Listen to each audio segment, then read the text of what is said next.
Stable now, but blood ఎక్కువ పోవడం వల్ల కోలుకోవటానికి కొంత టైం పడుతుంది. కొన్ని రోజులు అబ్జర్వేషన్లో ఉంచాలి.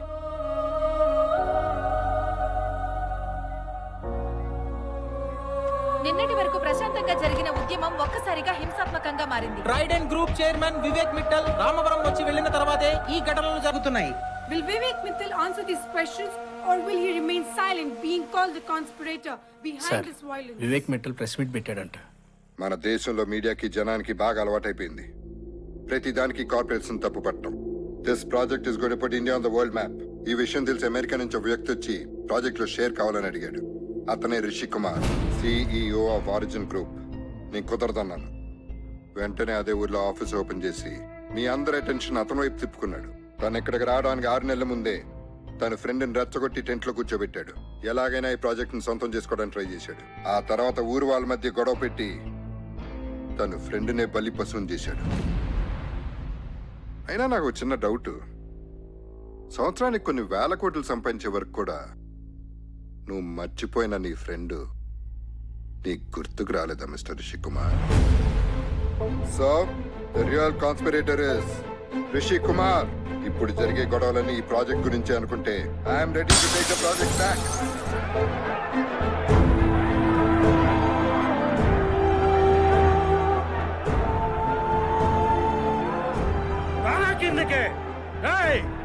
ఎందుకురా ఎక్కడి నుంచి వచ్చి మా బతుకుతా అనుకుంటున్నావు?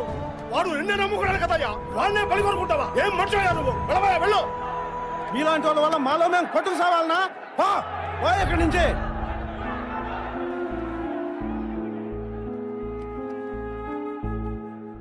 నువ్వు మారిపోయావనుకున్నాను రిషి. ఏం మారలేదు. ఒకసారి రవి లైఫ్లోకి వచ్చా, తన కెరియర్ నాశనం అయిపోయింది.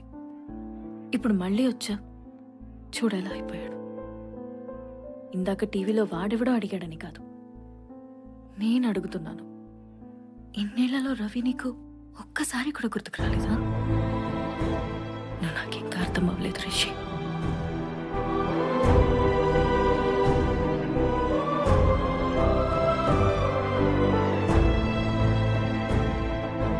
వాడిప్పుడు నీ వల్ల బతికాడనాలో లేక నీ వల్లే ఈ స్థితికి వచ్చాడనాలో నాకు అర్థం అవట్లేదు. నువ్వు ఇంత దూరం వచ్చింది వాడి మంచి కోసమేగా. ఇప్పుడు వాడి మంచి కోసమే చెప్తున్నా బాబు, ఇక్కడి నుంచి వెళ్ళిపో.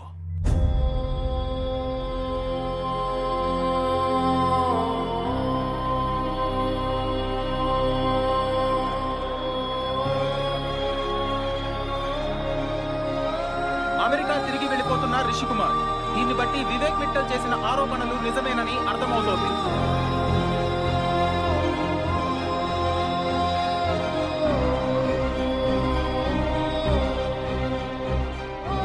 రిషి, ఏమైందిరా? రేపు మన యూఎస్ బయలుదేరుతున్నాం. మరి నువ్వు వచ్చిన పని అది జరగదమ్మా. నా కొడుకుని ఎప్పుడు ఇలా ఓడిపోయిన వాళ్ళ చూస్తానని నేను అనుకోలేదురా.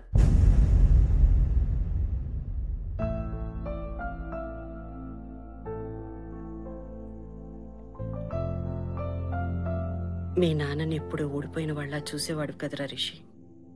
ఇప్పుడు నువ్వు వెళ్ళిపోతే నువ్వు కూడా ఓడిపోయినట్టే కదరా. ఆయన ఓడిపోతూ కూడా ఎలా నవ్వుతూ బతుకుతున్నారని నువ్వు అనుకునేవాడివి. కానీ నా దృష్టిలో మీ నాన్న ఎప్పుడు గెలుస్తూనే ఉన్నారు. నేను సివిల్స్ రాయమని ఆయన ఎందుకు ఫోర్స్ చేసేవారో తెలుసా? మీ నాన్న సివిల్స్లో టాపర్ రా రిషి. ఆయన ఇంకొక ఇంటర్వ్యూ ఇచ్చి ఉంటే కలెక్టర్ అయ్యేవారు. కానీ ఆయనకి ఎప్పుడు జనాలకి ఏదో చెయ్యాలనిపించి అప్పుడు రైతులు ఏదో ఉద్యమం చేస్తుంటే వాళ్ళతో పాటు వెళ్ళిపోయారు. రైతులకి పోలీసులకి మధ్య జరిగిన గొడవల్లో ఆయన మీద కేసు బుక్ అయింది. కోర్టు మీ నాన్న ఎలాంటి గవర్నమెంట్ ఉద్యోగానికి పనికిరారని మెమో ఇచ్చింది. మనల్ని పోషించడం కోసం కలెక్టర్ అవ్వాల్సిన ఆయన వెళ్ళి క్లర్క్గా జాయిన్ అయ్యారు. అప్పుడు కూడా ఆయన మొహం మీద నవ్వు తగ్గలేదు. కానీ ఈరోజు ఆయన బతికుంటే ఆయన మొహం మీద నవ్వు తగ్గేది.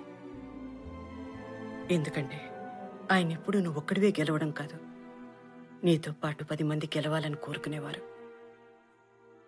ఈరోజు నువ్వు వెళ్ళిపోతే నీతో పాటు అక్కడ ఉన్న వాళ్ళందరూ ఓడిపోతారు. వెళ్ళి రిషి, వెళ్ళి వాళ్ళని గెలిపించు. నా కొడుకు గురించి నాకు బాగా తెలుసు. వాడికి ఓడిపోవడం అంటే అస్సలు ఇష్టం ఉండదు. నా దృష్టిలో నా మొగుడు ఎప్పుడు ఓడిపోలేదు. నా కొడుకు కూడా ఎప్పుడు ఓడిపోడు.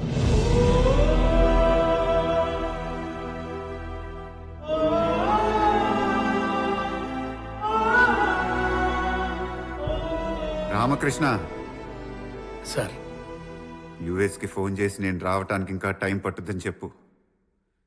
ఇక్కడ పూర్తి చేయాల్సిన పనులు ఇంకా చాలా ఉన్నాయి.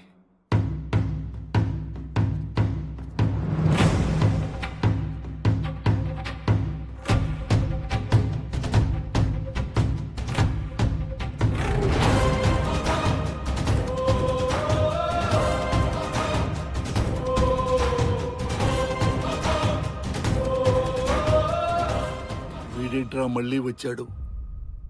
ఏంట్రా గుళ్ళో విగ్రహాలు చూస్తుంటే అలా చూస్తారు? వెళ్ళి లాగి పడేయండి.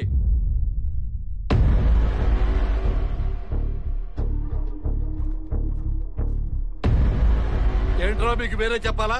మీ జీవితాన్ని నాశనం చేయడానికే వాడు వచ్చింది. వెళ్ళండి.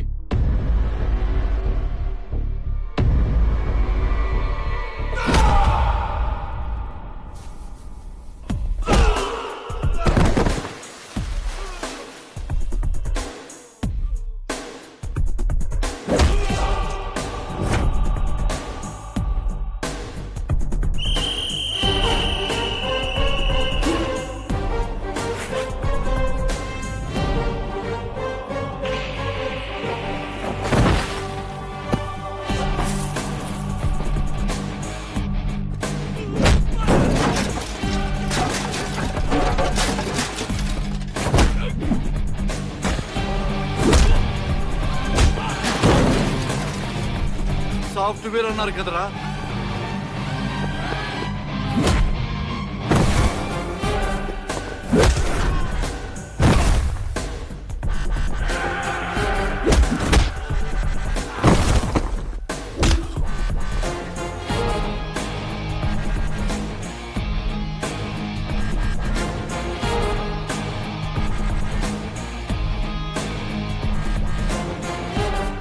ఈ రోజు నుంచి ఈ ఊరు నాది, ఈ సమస్య కూడా నాదే నాదే నాదే నాదే.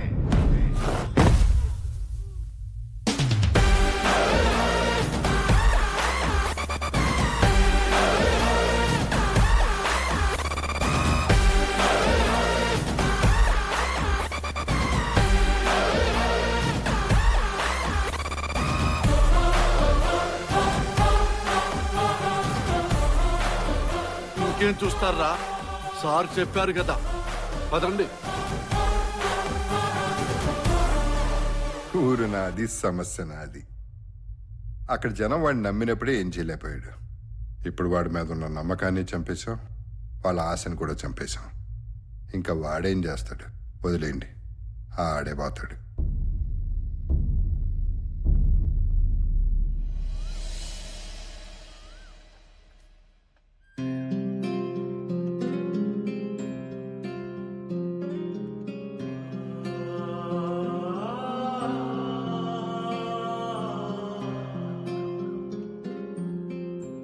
ఎప్పుడు తిన్నావో ఏంటో. తీసుకో బాబు.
ఏం చేస్తున్నావు? వ్యవసాయం చేస్తున్నాను బాబు.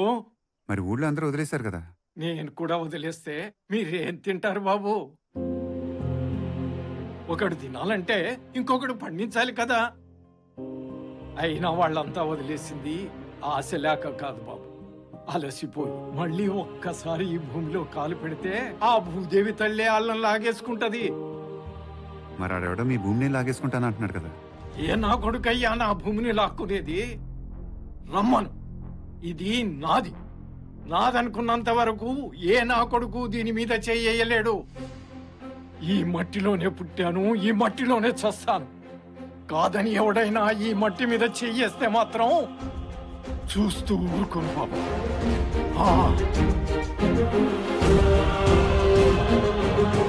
తాత,